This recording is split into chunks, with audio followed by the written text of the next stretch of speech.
What's up, guys, and welcome back to another episode of Keeping Up with the Commanders. I'm your host, Mason Kennahan, back for another episode this week. This episode coming on Tuesday because I've been sick over the weekend. You could probably still hear it. I'm a little bit congested still, but I'm ready to go. I want to talk about this Commanders team because there's so much to talk about that's happened over this last week. We've got the schedule finally releasing for the Washington Commanders last Wednesday. Of course, I mean, you can make what you want about how big of an event the scheduled release has really come out to be over the last few years in the NFL, especially since we already know who the opponents were going to be for the Washington Commanders, and you're only really finding out when they're going to play them. But again, I don't mind it. I buy into the hype. I think it's really cool, and I love to know when my team plays. Now, for other teams, I don't really care that much, but for when my team plays and who they play, I'm really excited to find out for it. And there's a lot of ups and downs. I'm going to go through the schedule here really quickly, and then I'm going to go over kind of my early thoughts and stuff on how nice the schedule makers were to the Washington Commanders. Hint here, they weren't really that nice at all. But I'm just going to go through the preseason schedule and the regular season schedule real quickly. We'll start on the preseason. Week 1 is going to be at the Jets. That one will be an interesting one. Week 1 of the preseason, it'll be against Jordan Travis, most likely, and the New York Jets. That game, still TBD, I believe, the time for it. Then August 17th, week 2 of the preseason at Miami, 7 p.m. there on August 17th. And then another AFC East opponent against New England at home. Again, only one preseason game at home because Washington has 9 home games in the regular season this year. It'll be at home against the New England Patriots, 8 p.m. on NBC on the 25th. So that's the preseason schedule for Washington. It'll be, of course, when we get to season 4 of Keeping Up with the Commanders, I'll be going in depth on each one of those games. Plus, of course, when we get into season 4, weekly analysis on each game and all of that too. So that'll still happen in the fall. I'm excited for season 4, but yeah, we'll talk more about the preseason games as they get closer. Again, we're still 3 months away or 2 months away from them, not till August 10th. So we've got a long time. We've got a long time to go and talk about some other stuff. The regular season games, I'm just going to go through them really quickly. Week 1 at Tampa. Week 2 at home against the New York Giants. Week 3 primetime Monday Night Football at Cincinnati. Week 4 at Arizona. Week 5 home against Cleveland. Week 6 on the road against the Baltimore Ravens. Week 7 at home against Carolina. Week 8 at home against the Chicago Bears. Week 9 on the road against the Giants. Week 10 home against the Steelers. Week 11 at Philadelphia on Thursday Night Football. Week 12 at home against the Dallas Cowboys. Week 13 home against the Titans. Week 14 bye week. Week 15 on the road against the Saints. Week 16 and Week 17, both those games are going to be at home. Week 16 against the Eagles and Week 17 against the Falcons. And then Week 18 on the road at Jerry's World in Dallas. So that's the schedule for the Washington Commanders. Of course, I mean, it's almost been a week now since that schedule release, so you've probably heard of it by now. But I wanted to bring my early thoughts on it. I wish I could get this out sooner, but these are kind of my early thoughts on it. I did not really like how the schedule fell for the Washington Commanders. I'm just going to be honest. There's some things to like about it, but the majority of it, there's a lot more things to not like about how the schedule happened and how the schedule came out for Washington. We'll start with basically the first 6 weeks of the season. You go Tampa, New York, Cincinnati, Arizona, Cleveland, Baltimore. That's not an incredibly hard stretch, but there are some tough teams there, plus 4 of the first 6 games and 3 of the first 4 games will be on the road for the Washington Commanders. When you have a rookie quarterback like Jayden Daniels, you kind of want him to be at home. I mean, on the positive side of things, Washington plays 4 of their final 6 at home, but having only 2 home games and only 1 home game within the first month of the season and only 2 home games within the first month and a half of the season, that's not exactly what you want to see when you're given your schedule. Not exactly what you want. The Week 14 bye for the 3rd season in a row. I'm tired of this. Week 14 bye, the last possible week Washington can get in the entire schedule is a Week 14 bye, and they've gotten it 3 years in a row. 3 years in a row, which is just crazy to me. I if you watched last week's pod, you probably heard my prediction. I think Washington was going to get a bye week between Week 6 and Week 9. I think that was kind of where things were heading after Washington's gotten back-to-back Week 14 bye weeks. Week 14 for the third season in a row. I believe that they're the only team to have it 3 seasons in a row. Since the schedule expanded to 18 weeks, it's not great. It's not great. Now, the first stretch of the season, 13 games in the first 13 weeks, is going to be a marathon, especially when you start to play these teams like Pittsburgh, like New York in week 9, Pittsburgh in week 10, and Tennessee in week 13, where you might just lose those games. Those are teams that you can potentially beat if you're the Washington Commanders. And same with Philadelphia and Dallas. Teams you can potentially beat are just now about, like, look, you're not going to have a break. You're not going to have a break. Especially that game against Philadelphia, week 11, only 4 days of rest, or not even 4 days of what? Yeah, actually 3 days of rest before the Thursday nighter against Philadelphia. I mean, you get a little bit of a break before the Dallas game because you kind of have a mini bye after the Thursday game, but you hate to see it. You really hate to see it. So Washington will play Chicago in week 8. Caleb Williams against Jayden Daniels. First overall pick against second overall pick. That was kind of the headliner, I would say, in the schedule. When were they going to play Chicago at home? The Bears will be coming off a bye during that week, and so will Pittsburgh in week 10. So that's 2 teams. I mean, I'm pretty sure the Bears are coming off a bye. Let me double check. But that's 2 teams right there that are going to be coming off of byes. Yeah, that's 2 teams that are coming off of byes to play the Washington Commanders. Not really exactly what you want. Teams having that extra rest before you play them, not exactly what you want, especially when it's 2 teams that aren't really that great now aren't really top tier. Now you can make an argument for the Bears, but I wouldn't say the Steelers are really top tier team right now, especially offensively. But if they're coming off a bye, they're going to be extra rested, and it gives them a slight advantage in that situation. So I didn't really like how things really fell for the Washington Commanders in terms of their schedule. I was hoping that maybe they could get an earlier bye. I know some people will say, "Oh, week 14 bye, it's great down the stretch." And I mean, yeah, you only play 4 games down the stretch, but really, this team, you're not really expected to be competitive this year for this team. I don't really think it's going to matter that bye week, getting that extra rest for the final 4 games. I don't really expect them to be in that contention, really. So that's why I was hoping maybe for an earlier bye week, because this team is going to have to start fast. The good, like, their easy part of the schedule is early. You got Tampa, you got New York. Tampa's a playoff team that won a playoff game last year. You can maybe get an upset there. New York, that's a must win. You have to go 1-1 within these first 2 games, because you got Cincinnati. Arizona is a team that I'm pretty high on this year, especially on that offensive side. Defensively, things get a little bit interesting, but on offense, that team looks pretty good. Cleveland could be a potential win, but then Baltimore is a game that's going to be pretty tough. Carolina could be a win. Chicago, I feel like, is definitely going to be a tough game. Just look at what they did last year with Justin Fields as their quarterback. Now they have Caleb Williams as their quarterback. I was also surprised that game wasn't prime time, but only 2 primetime games this year for Washington. So New York, again, so eight of those games you have. Tampa is a playoff team. Cincinnati would be a playoff team last year without if they had Joe Burrow. Cleveland was almost a wild card team. Baltimore made the AFC Championship game, and then Chicago should be in contention. Like, they're favorites to make the playoffs right now in the NFC. That's 4 playoff teams in their first 8 games. Plus, I mean, you look at teams like Arizona, Cleveland, teams that could potentially fight for a playoff spot. Like, that's a pretty tough stretch. And then, if you look at the first 8 weeks, 4 of 8 isn't bad. And especially with the games like New York and like Carolina, Washington should have. There's going to be opportunities for Washington to win games. Will they take advantage of them? Not really sure. The real stretch comes in the final few weeks of the season. You've got Philadelphia in week 11, Dallas in week 12. Tennessee, I think, could be a very good team in week 13. I think if Washington isn't careful, they can get caught there. And maybe it's a game that they should win, but Tennessee is built all around Will Levis to be their quarterback. If Will Levis is just a top 15 quarterback, I feel like they can have some success in Tennessee, and they could be a potential wildcard team. New Orleans is an interesting one.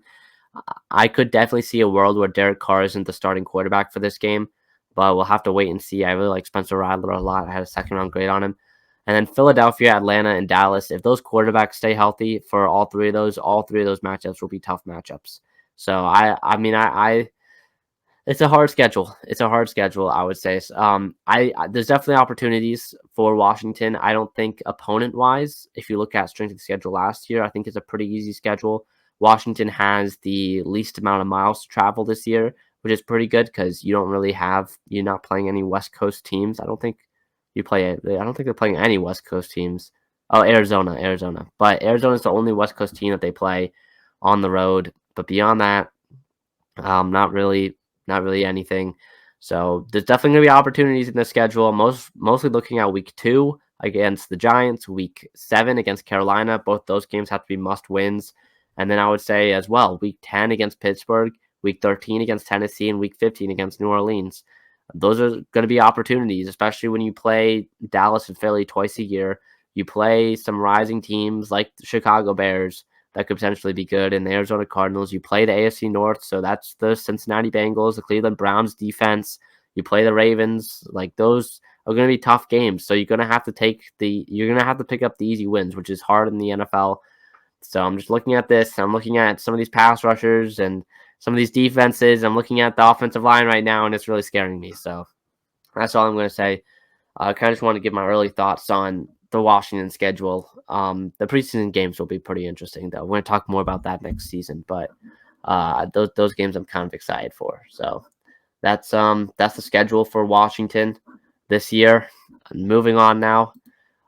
I mean, Adam Peters is making moves, guys. Adam Peters is making moves. We've gone past the draft, which, if you don't really know scouts and kind of the scouting department, you're hired to be a scout for a team starting on May 1st, and then it ends on April 31st. So, like, a scout's season and a scout's contract really starts, the beginning of their season starts in May and it ends in April. So I mentioned this in the podcast when Adam Peters was first hired, and there was all this turnover in the front office. Lance Newmark coming in, some other guys, Martin Mayhew staying, and Marty Herney leaving, and all of that. But I said that the scouting department is going to mostly remain the same up until after the draft. And that's exactly what happened, because right now Washington is going on a purge with their scouting department. A lot of scouts are leaving. One of them went to the Browns. One of them went, I believe, maybe to the Panthers.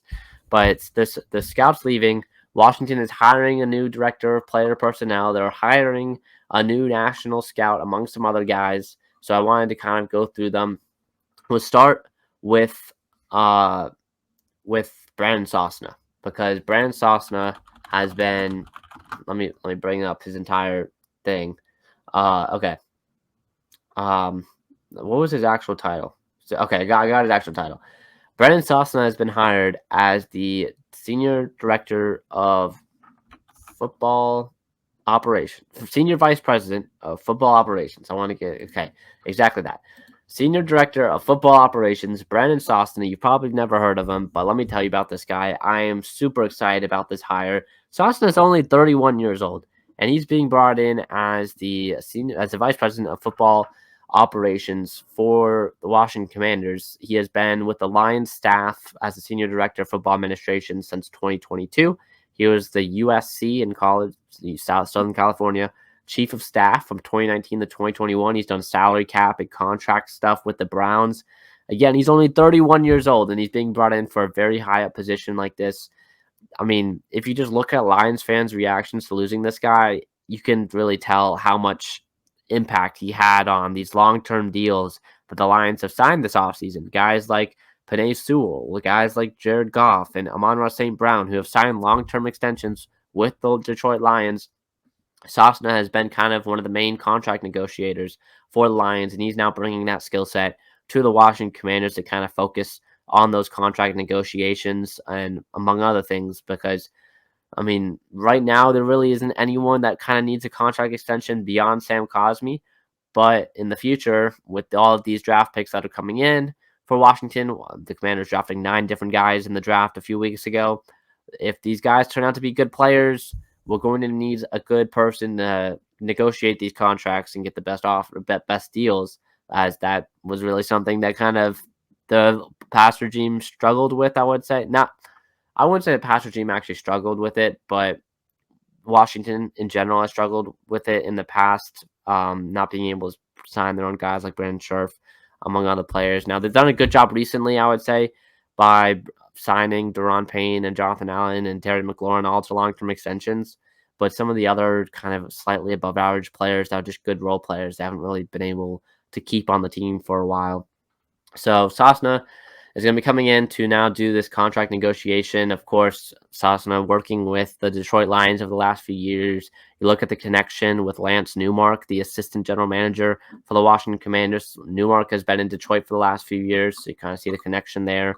Among other guys that have been brought in, David Blackburn has been brought in as the director of player personnel for the Washington Commanders. I believe this deal isn't exactly official yet, but is close to being official, I believe is what has been said. Blackburn has been the Ravens director of college scouting for the last 2 years. He's been a part of the Ravens organization for the last 17 years. So Washington is getting very busy in terms of rebuilding the scouting department. Another great hire. A lot of Ravens fans love this guy. He's been kind of the main guy that's been a part of these Ravens draft classes, these successful Ravens draft classes over the last few years. Kyle Hamilton, Lamar Jackson, some of these guys that they've moved up for in terms. When you talk about Lamar Jackson, they moved up for him to get that 5th-year option. And look how that's turned out for the for the Baltimore Ravens. I just lost my train of thought there, but for the Baltimore Ravens. So I like this hire a lot. There's really not much else I can say. Just looking at the past track history, like track record for a guy like Blackburn and kind of what he's been able to do and the draft classes that he's brought to Baltimore, you got to be excited if you're a Washington fan because you look at the draft that Peters had and Newmark had last draft, and it was very, I would say, acceptable. Like a lot of Washington fans liked the draft class they had, especially drafting guys like Sanders still, like Sinnott. And I mean, the Newton pick was a little bit controversy, but the Sinnott pick and the Sanders still pick, a lot of people loved.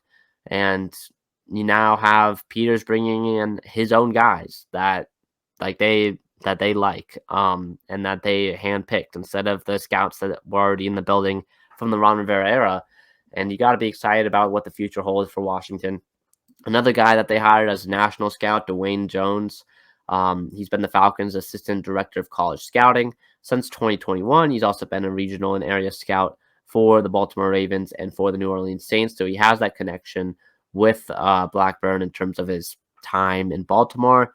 I mean, there's, again, not much else to say here, but if you look at Jones and kind of what he's done, he didn't really have that much success in Atlanta. I mean, you could make an argument he did, but down the board, there really wasn't that much success. You look at some of the picks, Kyle Pitts, you can say that wasn't really a great. Kyle Pitts is a great player, but I guess that's more of a coaching thing. They haven't really been able to use him. Same with Bijan Robinson. But down the board, there haven't really been that many great players that the Falcons have drafted. But his time in Baltimore and his time in New Orleans, he did some great stuff, including landing Michael Thomas for the Saints and Lamar Jackson for the Baltimore Ravens. So it's kind of up in the air one right now for him. I believe his contract still has yet to be finalized, but they expect him to be with Washington as well. Let me find. There's one more guy. I don't remember his actual his full name. I want to get his last name right because he was with the 49ers. He's coming over as a scout for Peters. I want to get his entire last name right because it's an interesting last name. I can't find it right now, but man, what? All right, I'm really okay. I got it. All right. So Adam Peters is bringing over Jack Quagliarello from the San Francisco 49ers as a scout, and Quagliarello has been a scout or has been a part of the San Francisco organization for some time now. And again, this was really the first move that happened for Washington in terms of post-draft scouting changes. Quagliarello was really the first, or one of the first ones to join Washington as a new guy. He's joining as a pro scout. He's had stints with the Jets, stints with the Colts. And he's also been a part of some college programs like Syracuse and Northwestern as well. He's also has time at the Senior Bowl. He's kind of done some scouting for the Senior Bowl people as well. So he's kind of done a little bit of everything in terms of college, pro, and then also Senior Bowl stuff, All Star stuff. So that's an interesting hire, I would say. Someone that I'm a little bit excited about. Just want to see kind of where he fits in terms of the scouting department. I do expect a lot more, by the way. I know Washington has lost a few guys already in terms of here. Let me try and find some other people that Washington lost, but the Washington, yeah, Chris Polian was a former Washington scout. He's now going over to the Cleveland Browns as special advisor there, and some other guys. I believe. I can't really find. I think that was kind of the main one. There may be a few more. I do expect more to happen over the next few days and stuff as Washington continues to rebuild the scouting department. I expect more guys to leave, more guys to come in, but that's pretty much it, I would say, for the new front office hires. I'm excited about a lot of them, though. A complete rebuild Adam Peters and Lance Newmark are doing in terms of their scouting department. So that's what's happening. OTAs, as we go now from off-field to on-field stuff, OTAs are now happening for the Washington Commanders that started last week, and so far things have been going pretty good. And you can see the videos of Jayden Daniels, Terry McLaurin, those videos and stuff. I think they're still going on. I believe they're still going on, but they happened last week. I believe they should happen a little bit more this week, but I'm excited. Great to see the guys back in the Washington helmets, back in the bubble and on the field as well. I'm excited for the season. Yeah, they're happening today too, because I saw Washington posted the linebacker room working together. I'm excited for what that team can bring, or that unit can bring this year on the field for the Washington Commanders. Frankie Louvu coming over from Carolina, Bobby Wagner coming over from Seattle, and also Los Angeles. And then you have a guy like Jamin Davis, a young player that can be mentored by these players like Louvu, like Wagner. So I'm excited for what this linebacker position holds for the Washington Commanders. That's a position I'm going to be keeping an eye on during training camp, because I'm super excited, guys. I'm super excited for training camp. I know it's May 20th. I'm recording this. I'm talking about training camp, but I mean, the hype around the NFL draft has kind of fallen off a little bit. And now we kind of are hitting the dead period, or the most dead period of the NFL calendar for the Washington, not just for the Washington Commanders, but just for the NFL in general. Can't wait to see guys in pads again back in July and in August. So I'm excited for that. One bad thing that's happened at OTAs is the status of Johnny Newton. I talked about this last time, and where Johnny Newton stands in terms of his surgery and all of that. Because I mean, look, if you didn't listen to last week's episode, if you haven't heard by now, Johnny Newton, second round pick by the Washington Commanders just this past year, a few weeks ago, he broke his other foot. He got a Jones fracture in his other foot. He missed out on a good. I don't know if he actually missed out, but he played last season at Illinois with the Jones fracture in one foot, and now he broke the other foot. It's unclear when he broke this foot, but he's getting the surgery, and he got surgery. It was a successful surgery on it last week. But it sounds like, according to Ben Standig of The Athletic, he's out for the offseason program, so no OTAs, no mini camp, all that. Reasonable speculation right now is the start of training camp may be optimistic. So this starts to be a little bit concerning. Again, wouldn't think of it much right now, but does not sound great if training camp is just optimistic. Doesn't really sound like he'll be ready by then, which it'll be interesting.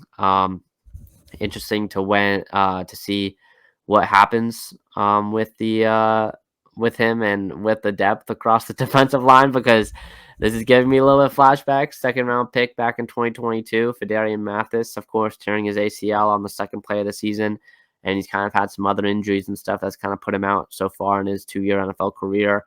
Johnny Newton, again, is a lot better of a prospect, in my opinion, than Fidarian Mathis was. I had a first-round grade on Newton.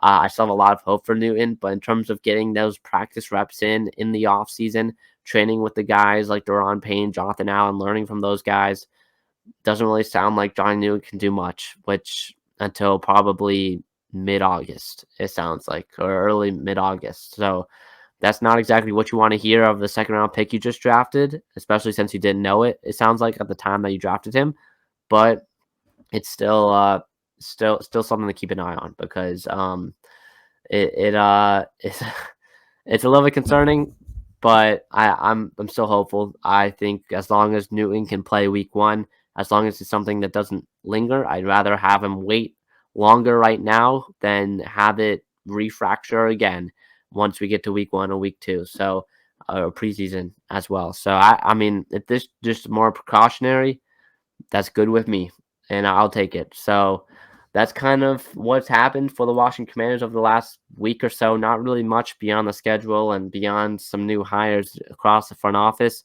We'll have one more episode next week for season 3 of Keeping Up with the Commanders, and we'll probably wrap it up next week. I'll do my we'll say I'll do my way too early record prediction for the Washington Commanders. Um, and then, of course, any other news that comes out over the last week. We'll probably have one more episode, and then that'll wrap up season 3 of Keeping Up with the Commanders before we come back in July for, well, if you guys are new here, this is how it works. We go July through May most of the time, and then we kind of take June off. Nothing really happening in June before we kick it back up again in July for season 4 of Keeping Up with the Commanders. I'm excited when we get some new graphics probably for season 4, which I'm excited about too. So, yeah, I don't really say as much, but yeah, like the video if you haven't, and subscribed to the Keeping Up with the Commanders YouTube channel, or just wherever you get your podcasts as well, Spotify, Apple Music, whatever. So that'll be it for this week's episode of Keeping Up with the Commanders. See you guys next one. Peace.